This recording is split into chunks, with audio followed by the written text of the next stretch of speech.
Shalom Bapak Ibu, Saudara kekasih dalam nama Yesus. Kita bertumbuh kembali dalam ibadah walaupun secara virtual. Kita percaya saat kita bersatu hati, kehadiran Tuhan ada di tengah-tengah kita. Mari saya jemput kita bersama-sama, kita berdoa, satu hati kita akan memuji dan menyembah Tuhan. Haleluya.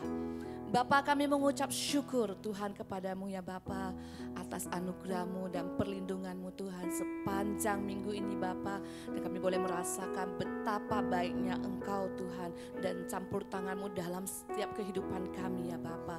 Kami bersyukur buat nafas kehidupan yang terus Engkau berikan bagi kami Tuhan.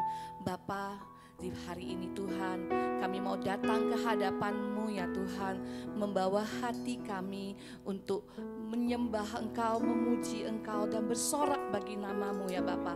Dimanapun kami berada saat ini Tuhan, saat kami bersehati dan sepakat, kami percaya di dalam nama Yesus Engkau hadir di tengah-tengah kami.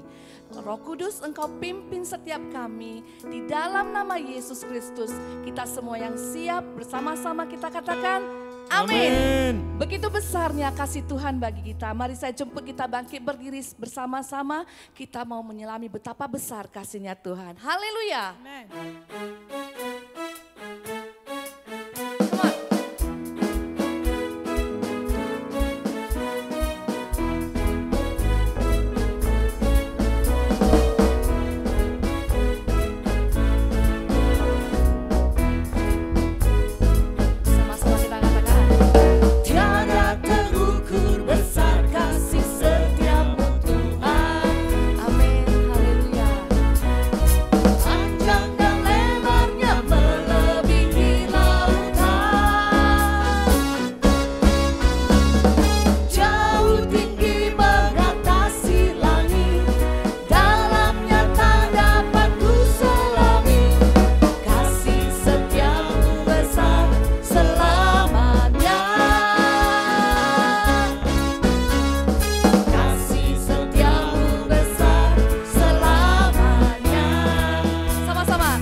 Haleluya. Silakan duduk Bapak Ibu Saudara terkasih dalam nama Yesus. Mari kita persiapkan hati kita, tenangkan jiwa kita di hadapan Tuhan. Kita akan menyembah Dia sebelum kita mendengarkan kebenaran firman Tuhan. Tenanglah wahai jiwaku di hadapan Tuhan, seperti seekor rusa yang merindukan air. Betapa besar kasih setianya Tuhan di dalam kehidupan kita. Bila kita memandang langit yang terbentang luas, begitu besarlah kasih Tuhan dalam kehidupan kita. Masalah, tekanan boleh terjadi dalam kehidupan kita. Mungkin saat ini kita tidak melihat ada jalan keluar dalam setiap pergumulan kita. Tetapi jika kita menghitung setiap berkat yang sudah Dia nyatakan dalam hidup kita, kita akan mengatakan, sungguh betapa Engkau baik Bapa dalam hidupku. Terima kasih Tuhan.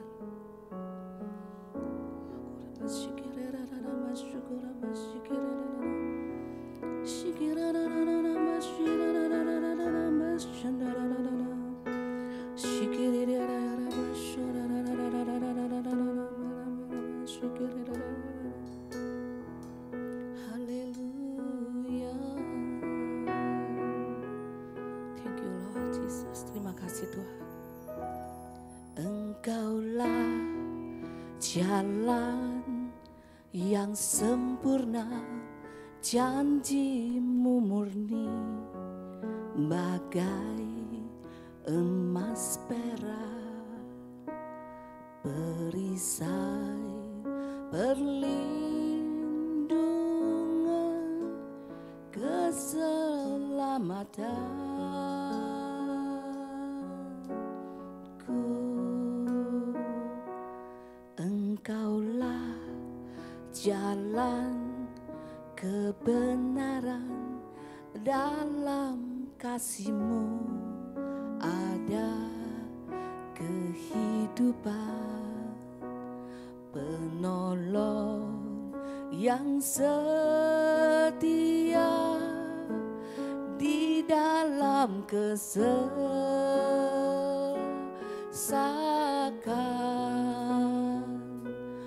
bagaikan langit yang membentang, begitu luas kasih Tuhan tiada terhitung.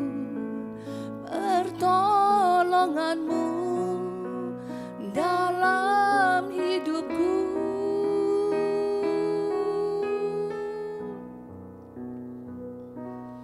bagaikan dalamnya samudra, begitu dalam kasih Tuhan tiada terhitung.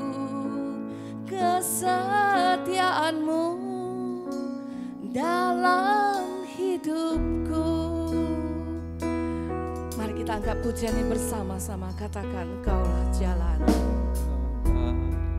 jalan yang sempurna, janji-Mu murni bagai emas perak, perisai perlindungan keselamatanku.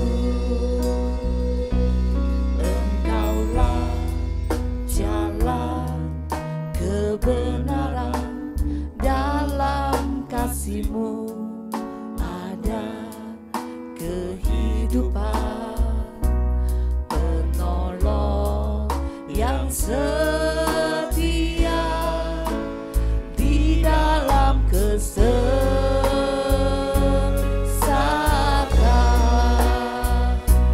bagaikan langit yang membentang, begitu luas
kita yang hidup. Sembahlah Dia dalam roh dan kebenaran. Saat-saat seperti ini Dia merindukan akan Engkau.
Banyak hal telah Engkau lakukan dalam hidup kami Tuhan.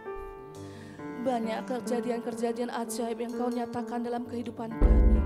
Kami boleh melihat perbuatan-perbuatan-Mu di dalam setiap langkah kehidupan kami. Jika kami boleh merenungkan Tuhan, di saat terkelam pun kami berjalan, Kau tidak pernah meninggalkan kami.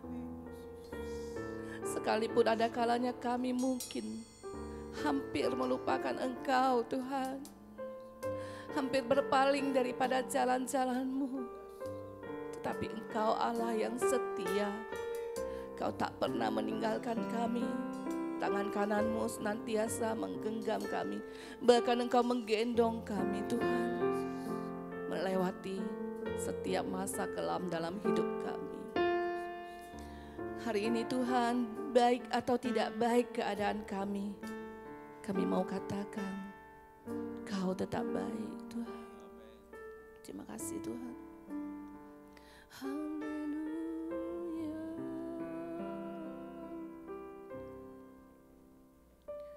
Bagaikan langit yang membentang, begitu luas kasih Tuhan tiada terhitung.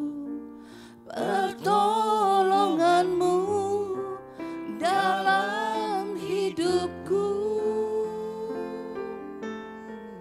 bagaikan dalamnya samudra, bagaikan dalamnya samudra, begitu dalam kasih Tuhan tiada terhitung.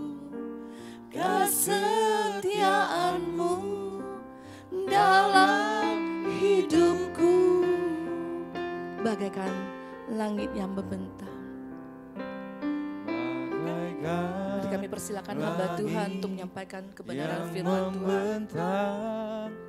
Begitu luas kasih Tuhan tiada terhitung. Pertolongan-Mu dalam hidupku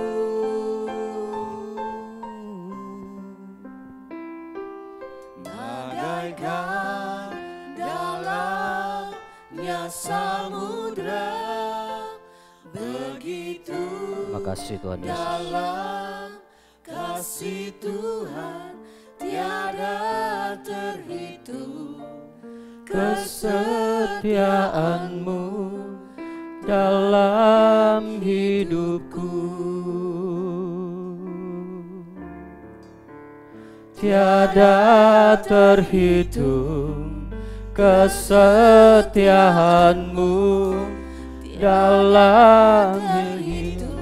Bersama-sama sekali lagi katakan. Kesetiaanmu tiada terhitung. Haleluya. Kesetiaanmu Di dalam hidup kami Tuhan. Dalam hidupku.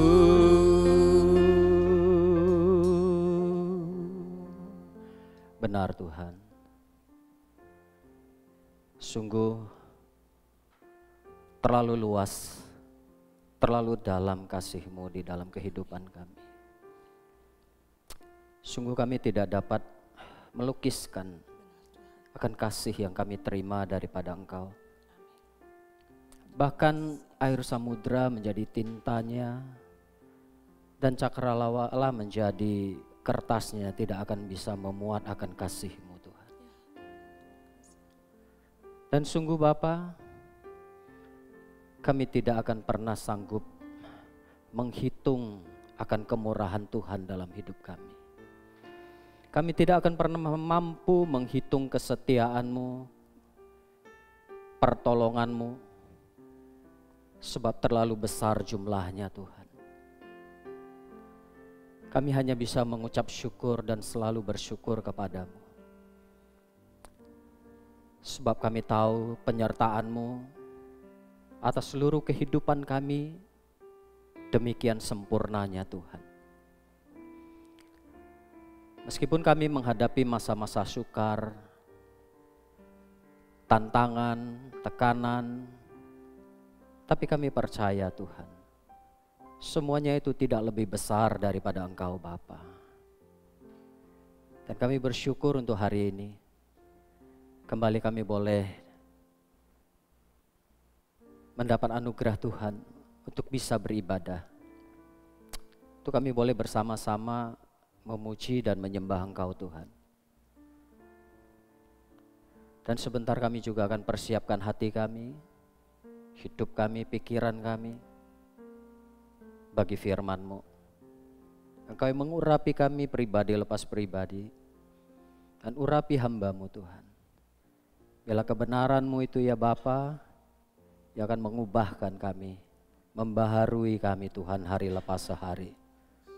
Sehingga kami menjadi pribadi-pribadi yang semakin hari semakin indah dan semakin indah di hadapan-Mu Bapa. Terima kasih Tuhan Yesus.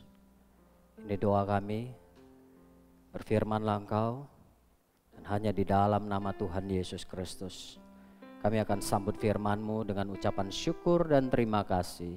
Mari Bapak Ibu yang percaya, yang siap menerima firman Tuhan, bersama kita katakan amin. Haleluya. Baik, silakan duduk Bapak Ibu yang dikasihi Tuhan. Shalom. Kiranya kita tetap dalam keadaan yang baik, tetap dalam keadaan yang luar biasa, tetap dalam keadaan yang penuh sukacita dan damai sejahtera. Walaupun kita tahu bersama ya masa-masa sekarang ini adalah masa-masa yang penuh dengan tantangan, penuh dengan kesukaran, penuh dengan hal-hal yang di luar daripada apa yang kita pikirkan. Tapi kita percaya atas penyertaan Tuhan yang luar biasa, yang tidak ada satupun yang bisa menghalangi kita untuk bersukacita di dalam Tuhan. Nah Bapak Ibu yang dikasihi Tuhan, saya rindu agar kita bersama-sama boleh memperhatikan firman Tuhan dengan baik. Kita rindu agar kita bisa diperlengkapi dengan firman Tuhan. Karena kita percaya untuk menjalani kehidupan kita di dunia yang penuh dengan kegelapan ini, kita butuh firman Tuhan. Seperti yang dikatakan bahwa firman Tuhan itu adalah pelita bagi kaki kita dan terang bagi setiap jalan kita. Nah Bapak Ibu Saudara yang dikasihi Tuhan, malam hari ini saya coba mengajak kita untuk melihat satu bagian firman Tuhan yang saya ambil dari surat Galatia pasalnya yang kelima ayat ke-19 sampai ke-21. Ya, begini firman Tuhan. perbuatan daging telah nyata, yaitu percabulan, kecemaran, hawa nafsu, penyembahan berhala, sihir, perseteruan, perselisihan, iri hati, amarah, kepentingan diri sendiri, percideraan, roh pemecah, kedengkian, kemabukan, pesta pora, dan sebagainya. Terhadap semuanya itu kuperingatkan kamu seperti yang telah kubuat dahulu, bahwa barang siapa melakukan hal-hal yang demikian, ia tidak akan mendapat bagian dalam kerajaan Allah. Amin. Nah, Bapak Ibu Saudara yang dikasihi Tuhan, kita percaya bahwa sejak awal pertama sekali Tuhan telah merancangkan hidup manusia dengan demikian baiknya. Tuhan rindu agar setiap kita itu memiliki sebuah kehidupan yang baik. Ya. Tetapi pada kenyataannya seringkali kita melihat bahwa ada banyak orang yang memiliki kehidupan yang begitu kacau, memiliki kehidupan yang penuh dengan penderitaan, ya, penuh dengan kesusahan, ya, bukan karena Tuhan merancangkannya, tetapi ini adalah karena ulah manusia sendiri yang cenderung mengikuti keinginannya daripada mengikuti keinginan Tuhan. Ya. Nah, Saudara, hal ini penting untuk kita perhatikan sebagaimana firman Tuhan tadi. Rasul Paulus mengingatkan kepada jemaat yang ada di Galatia tentang perbuatan daging. Telah nyata, artinya begitu jelas, tidak dapat disangkal bahwa apa yang disebut dengan perbuatan daging, yaitu percabulan, kecemaran, hawa nafsu, penyembahan berhala, dan lain sebagainya, itu memberikan dampak yang buruk dan bisa mengakibatkan sebuah kehidupan yang buruk di dalam kehidupan manusia. Sekali lagi, Tuhan tidak pernah merancangkannya hidup yang buruk bagi umatnya. Sebagaimana di Yeremia 29 ayat 11 jelas sekali Tuhan berkata, aku tidak merancangkan yang kecelakaan, tetapi adalah rancangan damai sejahtera yang memberikan masa depan yang penuh harapan. Tetapi kenapa hal ini bisa terjadi?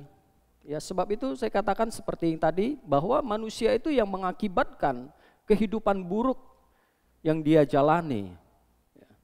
Nah, saudaraku, saat ini saya ingin membawa kita masuk kepada satu topik yang sederhana, tetapi ini memberikan sebuah dampak yang besar dalam kehidupan kita, yaitu jangan iri.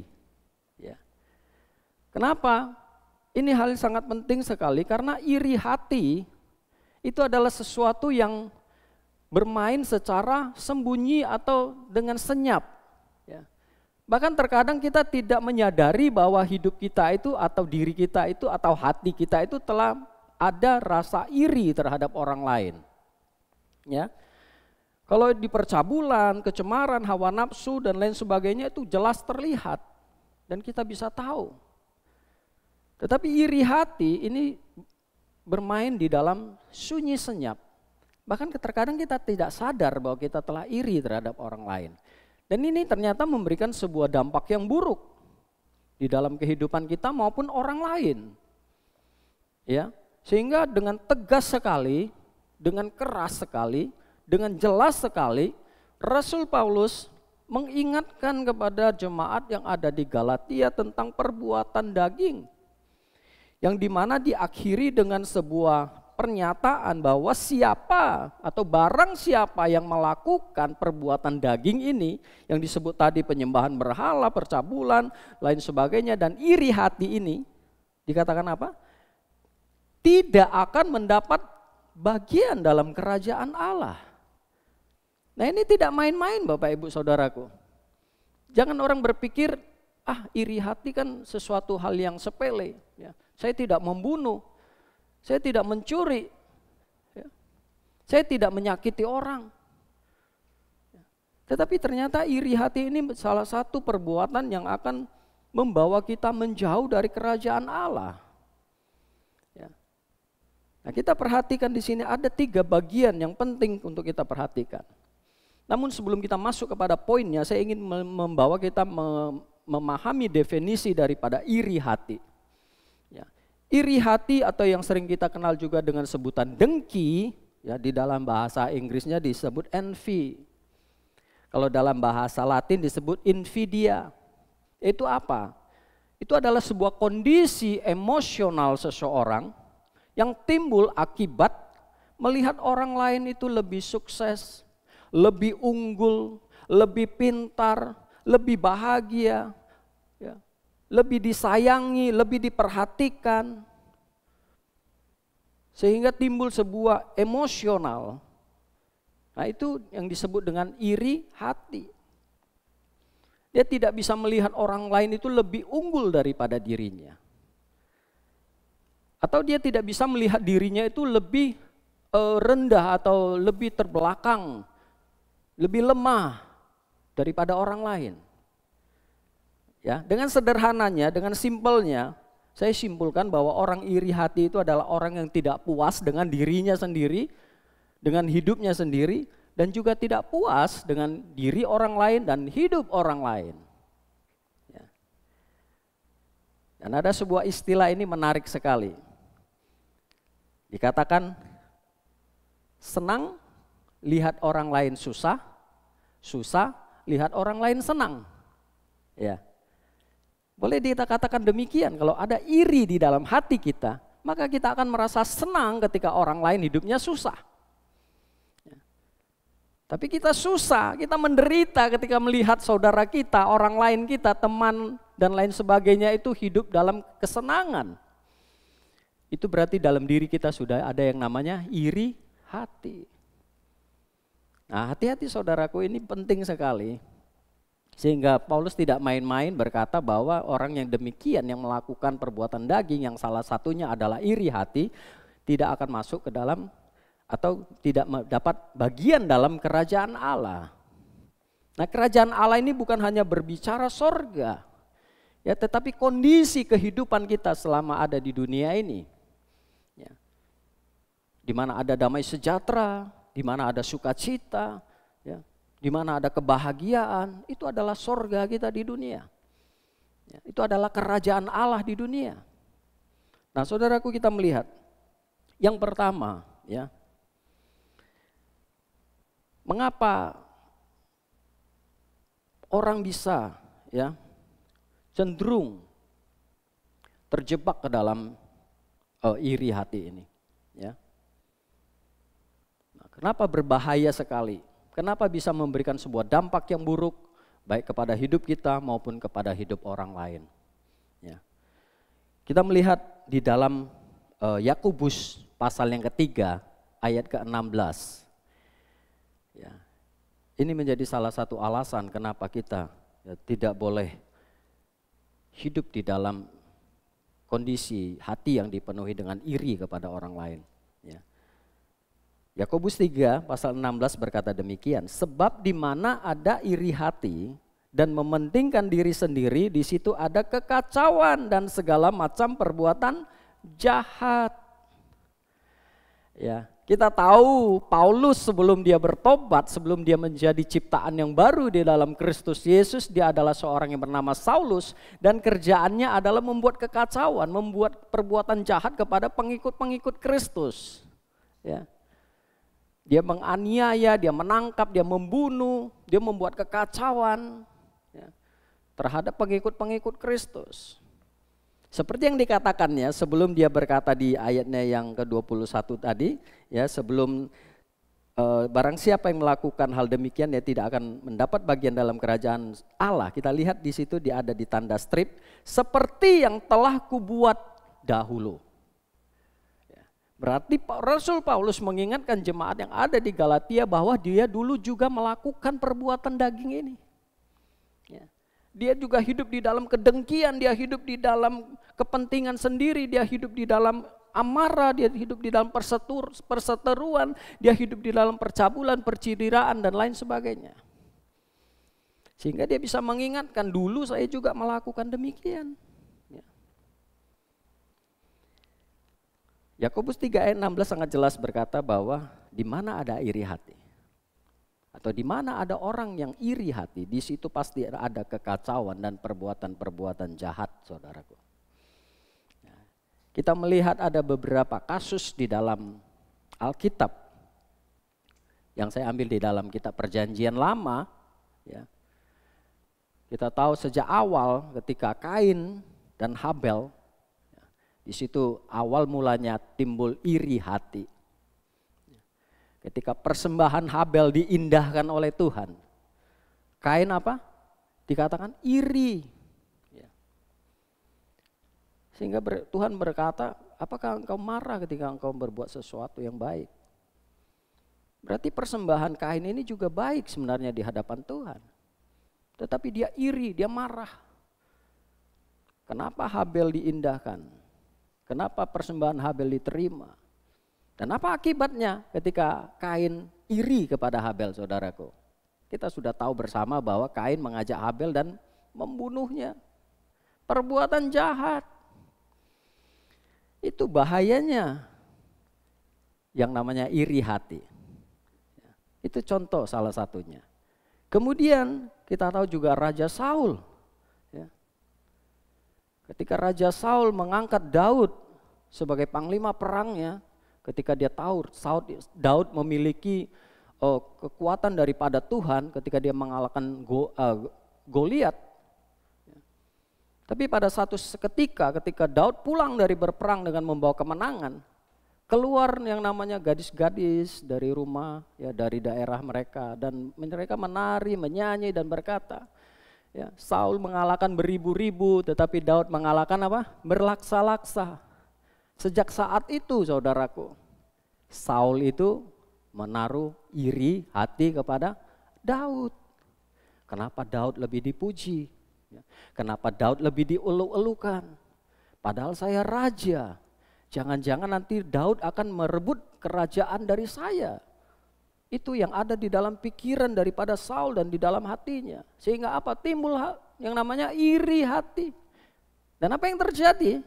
Ketika Saul mulai iri kepada kelebihan Daud yang dipuji, yang disanjung oleh rakyatnya, dia merancangkan sesuatu perbuatan yang jahat. Apa? Dia merancangkan untuk membunuh Daud berulang kali, ya kan? Tapi oleh karena pertolongan Tuhan, Daud luput dari rencana jahat Raja Saul. Dan ini berakibat Raja Saul mengakhiri hidupnya dengan tragis. Akhirnya dia mati dengan tragis, saudaraku. Nah, ini akibat iri hati. Jadi itu penting, mari kita belajar dari Rasul Paulus bahwa dulu dia memang melakukannya ketika belum percaya kepada Tuhan Yesus. Ya, dia dulu juga hidup di dalam perbuatan daging, yaitu salah satunya adalah iri hati. Dulu sebelum dia diselamatkan oleh Tuhan Yesus dan menjadi rasul, dia mengingatkan bahwa setelah dia percaya dia tidak lagi melakukan perbuatan daging. Nah, kita apa sekarang, saudaraku? Kita yang sedang terima Yesus Kristus, kita yang telah diselamatkan, kita yang telah menjadi orang percaya, kita harus belajar seperti Rasul Paulus untuk bisa menanggalkan semua perbuatan daging. Yang salah satunya adalah iri hati. Kita jangan lagi melakukannya sama seperti Paulus, ini dulu pernah aku lakukan. Itu adalah masa lalu kita. Kita telah dibaharui di dalam Tuhan. Seharusnya iri tidak boleh lagi ada berkuasa di dalam diri kita. Ya, nah Bapak Ibu itu kita perhatikan dengan baik. Bahwa orang yang iri hati itu cenderung menimbulkan kekacauan. Ya, dimanapun dia berada akan cenderung timbul kekacauan dan perbuatan-perbuatan jahat.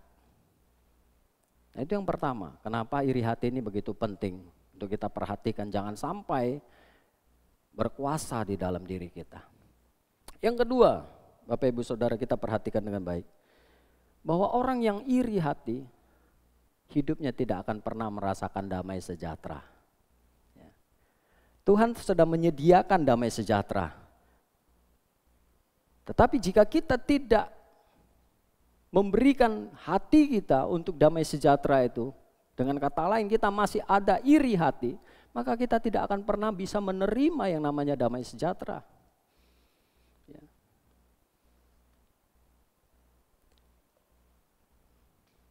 Nah, ini perlu kita perhatikan dengan baik. Ya. Ada seorang filsuf, ya.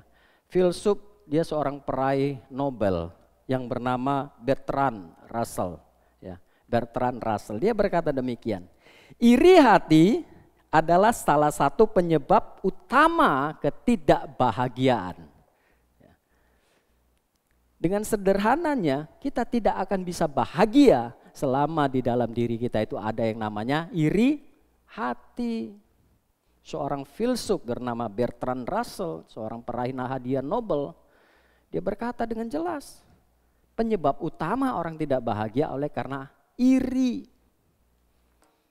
Nah, kita melihat ada begitu banyak orang miliki segalanya, ya, punya uang yang banyak, punya rumah yang mewah, dan lain sebagainya. Tetapi jika dia memiliki iri hati terhadap orang lain, ya, dia tidak akan pernah bisa merasakan yang namanya kebahagiaan. Tidak akan bisa merasakan yang namanya damai sejahtera. Ya. Itu penting sekali, ya. Jangan kita memberikan ruang di dalam hati kita untuk yang namanya iri, saudaraku. Ya. Tetapi berilah ruang hati kita untuk damai sejahtera yang Tuhan telah sediakan. Amin.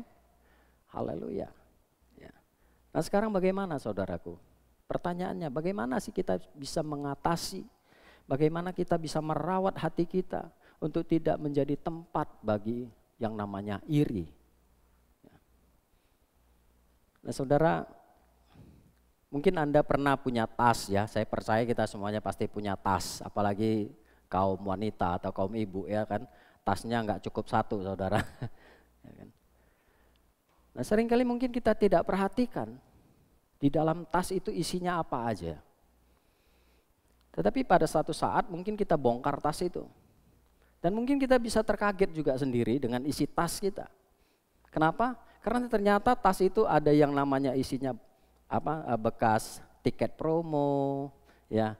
Ada yang namanya bekas tiket nonton film, ada yang bekas kertas permen karena waktu ibadah dia makan permen, saudara, ya. Dan masih banyak hal-hal yang tidak berguna. Banyak sampah ternyata di dalam tas, tapi kita tidak perhatikan.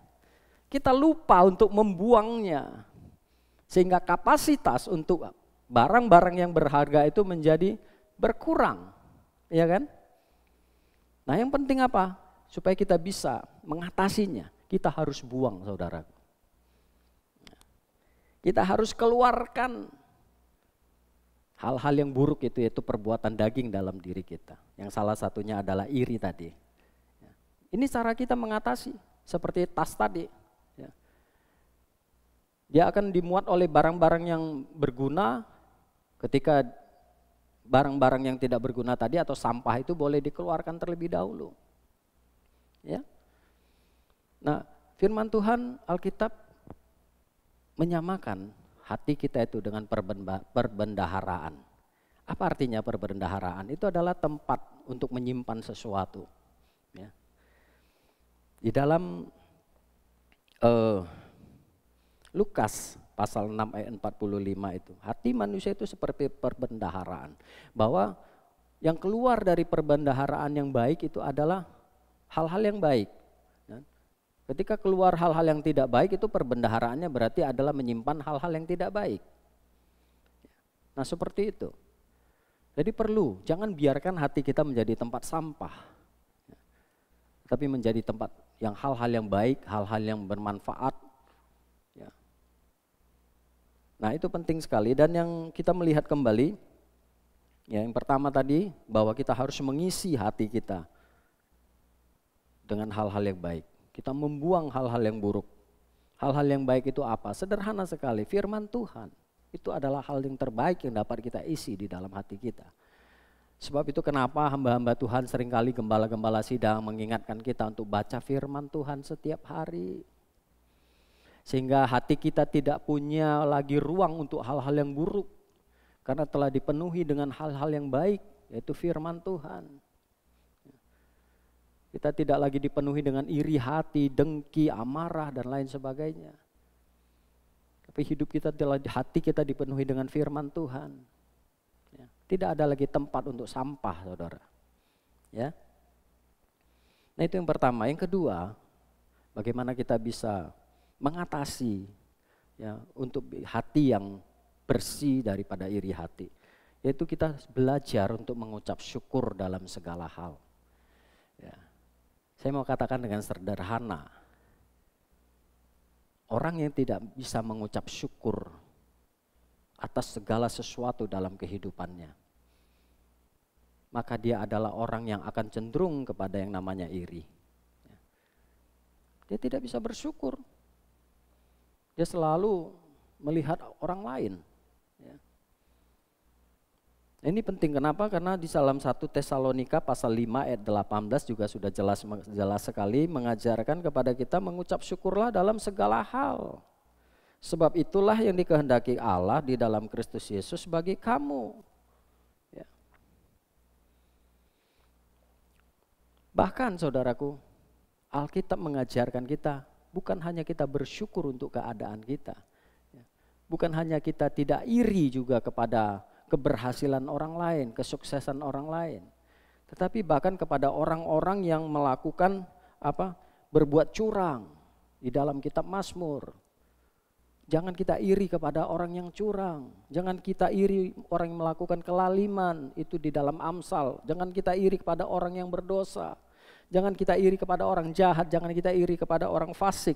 Itu jelas sekali di dalam kitab Amsal tertulis, saudaraku. Kan ada orang yang bilang demikian, dia nggak percaya Tuhan aja kok hidupnya senang ya, hidupnya kok lebih sukses dari saya. Itu adalah benih iri, saudara. Kita sering mendengar itu kan. Ternyata saya ikut Tuhan kok lebih parah. Tetangga saya, teman saya nggak ikut Tuhan malah berbuat jahat, tapi kok bisa lebih happy kelihatannya, lebih bahagia, lebih sukses, lebih kaya dan lain sebagainya. Ya. Itu kita sudah iri, saudaraku. Itu Amsal dan Mazmur berkata jangan kita iri kepada orang-orang yang demikian. Ya. Karena Tuhanlah yang nanti akan beracara di dalam kehidupannya. Nah, kita nggak perlu iri. Kalau iri pun kita yang rugi, bukan dia yang rugi. Ya. Nah, kemudian yang terakhir, yang ketiga, bagaimana kita bisa mengatasi hati kita daripada iri, saudaraku. Yang ketiga, kita jangan pernah membanding-bandingkan diri kita dengan orang lain. Nah ini yang paling sering sekali terjadi di dalam kehidupan kita. Tidak terkecuali orang percaya. Iri kalau pelayanan rekan kita lebih berhasil. Iri kalau teman kita, pelayanan kita itu lebih disayang oleh gembala kita. Ya. Kita tidak senang ketika perhatian kepada teman kita itu lebih besar daripada kepada kita. Padahal kita sama-sama melayani. Ya. Hati-hati saudaraku, ya. Kita jangan membandingkan diri kita dengan orang lain, keadaan orang lain, hidup orang lain. Tapi kita belajar untuk membandingkan diri kita dengan diri kita sendiri. Ya, apakah saat hari ini saya sudah lebih baik, sudah lebih maju, sudah lebih berkembang, sudah lebih bertumbuh daripada hari kemarin? Itu yang perlu, ya. Bukan membandingkan dengan orang lain. Seharusnya yang perlu kita lakukan ketika orang lain lebih unggul, orang lain lebih sukses, orang lain lebih hebat, kita perlu bersyukur. Tuhan bersyukur untuk berkat-Mu kepada saudara saya ini. Ya, itu penting. Ya. Kita bersyukur kalau saudara kita ini dipromosikan. Ya. Atau yang secara jasmani aja, bersyukur saudara saya ini lebih ganteng. Puji Tuhan ternyata saya punya sahabat orang ganteng contohnya. Saya punya sahabat orang cantik, ya, siapa tahu nular cantiknya, saya dekat-dekat dia, kan gitu, ya kan? Bukannya kita iri, iri pun cantiknya nggak akan nular ke Anda, ya kan? Syukurilah karena kita semuanya diciptakan dengan unik, saudaraku. Kita semuanya ini adalah limited edition, bukan unlimited, tapi limited edition, artinya edisi yang terbatas. Anda mau cari di dunia ini tidak ada satupun yang benar-benar persis seperti Anda. Jadi banggalah pada dirimu. Walaupun agak sedikit melebar ke kanan ke kiri, banggalah akan dirimu. Dan lain sebagainya. Walaupun orang mancungnya ke depan, kita mancungnya ke dalam, banggalah akan dirimu. Karena tidak ada yang sama. Kita limited edition, saudaraku. Ya. Diciptakan Tuhan dengan sedemikian rupa baiknya. Tuhan tidak pernah menciptakan sesuatu yang gagal, saudaraku. Ya. Bukan seperti manusia produk gagal katanya. Samsung produk gagal, tipe sekian produk gagal. Tidak, kalau Tuhan tidak pernah namanya produk gagal. Segala sesuatu yang diciptakan itu baik adanya. Amin. Ya. Nah, itu saudaraku, kita mau belajar. Jangan bandingkan diri kita. Ini kalau kita selalu bandingkan, kita itu hidupnya penuh penderitaan. Kita susah setiap hari. Kita selalu bertanya, kok dia lebih ya, kok kayak saya seperti ini, kok dia enggak, kok dia lebih ya. Dia yang senang, kita yang susah. Ya toh? Nah, mari kita belajar untuk menerima diri kita, bersyukur untuk apapun yang Tuhan izinkan di dalam kehidupan kita, kondisi kita, kehidupan kita, keluarga kita, pekerjaan kita, pelayanan kita, bersyukur. Ya, dan berusahalah untuk lebih mengembangkannya, potensi yang ada di dalam diri kita. Bukan kita iri kepada potensi orang lain. Oh, pemain keyboardnya ini kok lebih bagus dari saya. Jangan, tapi apa? Saya belajar, saya kembangkan potensi yang ada pada diri saya, setidaknya saya bisa sama dengan dia. Itu menjadi sebuah motivasi. Ya. Nah, kita belajar hari ini bagaimana Tuhan telah merancangkan hidup yang baik. Dan kita mau hidup di dalam rancangan Tuhan yang baik. Tapi dengan syarat-syarat, salah satunya jangan kita melakukan perbuatan daging. Salah satunya adalah yang namanya iri hati. Ya. Sekali lagi, iri hati terkadang kita tidak sadari. Dia mainnya senyap, saudara. Ya. Diem-diem. Terkadang kita sudah terjebak di dalamnya. Dan kalau kita sadari, kita renungkan, oh ternyata saya mulai tidak suka sama si Anu, oh saya mulai iri dengan kelebihannya, minta ampun sama Tuhan. Ya. Kita mau belajar untuk keluar atau mengeluarkan iri hati itu dalam hidup kita dan mengisinya dengan firman Tuhan, dengan hal-hal yang baik. Ya. Untuk yang terakhir, di dalam Efesus pasal yang keempat ayat 7, nah perhatikan dengan baik. Efesus pasal 4 ayat 7 berkata demikian, tetapi kepada kita masing-masing telah dianugerahkan kasih karunia menurut ukuran pemberian Kristus. Ya. Jadi kita tidak punya alasan sebenarnya untuk iri hati karena kita sudah punya bagiannya masing-masing. Lakukanlah bagian kita dengan semaksimal mungkin. Jangan kita melihat ke kanan ke kiri untuk membuat kita itu iri dan membuat akhirnya kita terjebak, kita menjadi orang yang sombong. Saudaraku, iri hati bisa menimbulkan kesombongan dalam diri kita. Ya. Tapi kita coba belajar, gali potensi yang Tuhan berikan. Saya harus lebih baik daripada saya yang kemarin. Bulan depan saya harus lebih baik daripada saya yang hari ini. Ya, dalam segala hal yang baik tentunya. Baik, kita belajar dari Yonatan dan Daud untuk terakhir.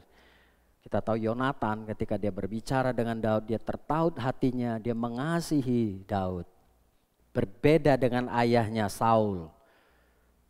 Ayahnya Saul adalah iri kepada kelebihan Daud. Tetapi Yonatan ketika dia tahu Daud mengalahkan Goliat, dia tahu bagiannya Daud ini yang Tuhan telah berikan. Dan dia tahu bagiannya. Dia tidak berpikir bahwa Daud akan merebut kerajaannya. Seharusnya kan Yonatan yang akan meneruskan kerajaan daripada Saul. Karena dia ayahnya kan. Tetapi dia tidak punya pikiran, dia tidak punya hati yang demikian. Dia tidak iri dengan kelebihan Daud. Karena dia tahu Daud telah dipilih Tuhan melalui pernyataan yang luar biasa. Orang Israel tentaranya aja takut pada Goliat. Tapi Daud bisa mengalahkan. Yonatan benar-benar menyadari hal ini. Sudah ada bagiannya masing-masing. Sehingga dia mengasihi Daud. Ya. Bahkan lebih mengasihi Daud daripada dirinya sendiri. Ya. Ini kita belajar saudaraku. Ketika teman kita, saudara kita, tetangga kita lebih baik, lebih sukses, lebih bahagia. Kita perlu belajar untuk mengucap syukur kepada Tuhan atas keadaannya. Itu yang Tuhan mau. Mengucap syukur dalam segala hal bukan hanya pada diri kita sendiri, tetapi ketika kebaikan juga melanda hidup orang lain, kita juga mengucap syukur atasnya. Ya, itu yang Tuhan mau. Ya, baik Bapak Ibu Saudara yang dikasihi Tuhan, kita belajar hari ini ya bagaimana Tuhan memandang penting yang namanya iri hati untuk tidak boleh menempati sedikit pun ruang di dalam hati kita. Amin. Ya. Mari kita belajar bersama-sama. Kita sebagai anak Tuhan, kita sebagai orang percaya sudah seharusnya seperti yang dikatakan Rasul Paulus bahwa itu memang dulu dilakukannya. Ya, kita juga berkata, dulu memang saya melakukannya. Tetapi setelah saya terima Yesus, setelah saya percaya, setelah saya menerima hidup baru, saya tidak lagi melakukannya yang namanya perbuatan daging. Salah satunya adalah iri hati. Itu akan mengacaukan, mengadakan perpecahan semuanya karena dasarnya, sumbernya iri, tidak ada yang lain. Ya, kekacauan di dalam sebuah gereja, perpecahan terjadi di masyarakat, di keluarga, di pertemanan, itu semuanya karena yang namanya iri hati. Baik saudaraku, puji Tuhan, kita akan akhiri ibadah kita hari ini. Saya berdoa agar kita boleh selalu menyediakan hati kita ya. Setiap ruang di dalam hati kita untuk hal-hal yang berkenan di hadapan Tuhan. Saya undang Bapak Ibu Saudaraku untuk boleh kembali bangkit berdiri dimanapun Anda berada saat ini. Bapak, kami menyadari bahwa Tuhan Engkau telah menyediakan rancangan yang terbaik untuk kehidupan kami. Tetapi seringkali kami lalai di dalam menjalani perintah-perintah-Mu. Sehingga apa yang Kau sediakan bagi kami tidak dapat kami rasakan, tidak dapat kami nikmati. Tapi pada hari ini kami belajar salah satu penyebabnya adalah iri hati yang merupakan bagian dari perbuatan daging. Bahkan orang yang melakukannya tidak akan mendapat bagian dalam kerajaan Allah. Bukan hanya mendapat bagian dalam kerajaan sorga, tetapi juga bagian kerajaan Allah di muka bumi ini, di dalam keluarga kami, di dalam komunitas kami, di masyarakat, di tempat kami bekerja, dan lain sebagainya Tuhan. Bapa, kami bersyukur Kau mengingatkan kami, supaya kami terus bisa menjaga hati kami. Kami bisa belajar untuk mengucap syukur dalam segala keadaan. Kami bisa belajar untuk mengoreksi diri kami, mungkin ada hal-hal yang tidak baik, sampah-sampah yang tidak berguna, kami boleh keluarkan dalam hati kami dan Kau isi dengan firman-Mu. Dan juga kami mau terus membandingkan diri kami dengan diri kami sendiri, bukan dengan orang lain Tuhan. Kami mau sehari lepas hari hidup kami boleh semakin baik, semakin benar, semakin maju Tuhan. Bukan justru kami iri kepada kelebihan orang lain, terhadap kesuksesan orang lain, terhadap kebahagiaan orang lain Tuhan. Tapi kami mau membandingkan, kami harus lebih baik dan harus lebih baik hari lepas hari Tuhan. Terima kasih Bapa yang baik, Kau memberkati setiap umat-Mu yang mendengar dimanapun mereka berada. Biarlah firman Tuhan ini boleh sampai di dalam hati mereka dan membuat hidup mereka semakin hari semakin baik, semakin benar, semakin indah, semakin berkenan di hadapan Tuhan. Terima kasih Bapa, terpujilah nama-Mu. Bapa, hamba berdoa untuk setiap jemaat-Mu dimanapun mereka saat ini mengikuti ibadah ini. Kiranya Engkau terus menolong mereka dalam setiap kehidupan mereka, setiap perjalanan mereka. Tuhan melindungi keluar masuk mereka, Tuhan pelihara kesehatan mereka. Bahkan Tuhan menolong mereka untuk menghadapi setiap tantangan dan pergumulan dalam hidup mereka. Tuhan menguatkan mereka Tuhan, Tuhan menghiburkan di saat mereka berduka. Tuhan menyembuhkan di saat mereka mengalami sakit penyakit ya Bapa. Tuhan terima kasih, biarlah pertolongan Tuhan, penyertaan Tuhan itu sempurna atas mereka Bapa. Engkau yang meluputkan mereka dari semua rancangan-rancangan kecelakaan, dari semua panah api di siang hari, dari semua perangkap burungnya Bapa, dari semua penyakit sampar dan penyakit menular, dari semua tipu muslihat daripada si jahat Bapa. Terima kasih Tuhan Yesus, Engkau memberkati umat-Mu di dalam segala aktivitas kehidupan mereka, usaha, pekerjaan mereka, bisnis mereka, studi mereka, Tuhan berkati. keluarga, rumah tangga mereka Tuhan berkati. Dan apapun yang mereka kerjakan Tuhan yang jadikan berhasil dan beruntung Bapa. Terima kasih Tuhan Yesus. Terima kasih untuk firman-Mu, terima kasih untuk ibadah hari ini, terima kasih untuk pujian dan penyembahan kami di hadapan Tuhan. Kiranya semua yang kami lakukan itu boleh menyenangkan hati Tuhan. Terpujilah nama-Mu Bapa. Kami berdoa senantiasa juga untuk setiap jemaat Tuhan, untuk hamba-hamba Tuhan. Di masa-masa sukar seperti sekarang ini, Tuhan tetap pelihara dan cukupkan segala kebutuhan mereka. Tuhan terus meneguhkan dan menguatkan hamba-hamba-Mu dan juga jemaat-jemaat Tuhan yang ada. Terima kasih Bapa. Oleh sebab itu mari Bapak Ibu Saudara yang dikasihi Tuhan, dimanapun Anda mengikuti ibadah hari ini, angkatlah kedua tanganmu tinggi di hadapan Tuhan. Biarlah pada hari ini Tuhan memberkati dan melindungi engkau. Tuhan menyinari engkau dengan wajahnya dan memberikan engkau kasih karunia. Tuhan menghadapkan wajahnya kepadamu dan memberikan engkau damai sejahtera. Terimalah damai sejahtera daripada Allah Bapa, kasih karunia Tuhan Yesus Kristus dan persekutuan dengan Roh-Nya yang kudus menyertai kita sekalian mulai hari ini sampai Maranatha. Tuhan Yesus memberkati kita semuanya. Di dalam nama Tuhan Yesus, mari kita yang percaya menerima berkat bersama kita katakan amin. Haleluya. Baik, selamat hari Minggu. Shalom. Tuhan Yesus memberkati.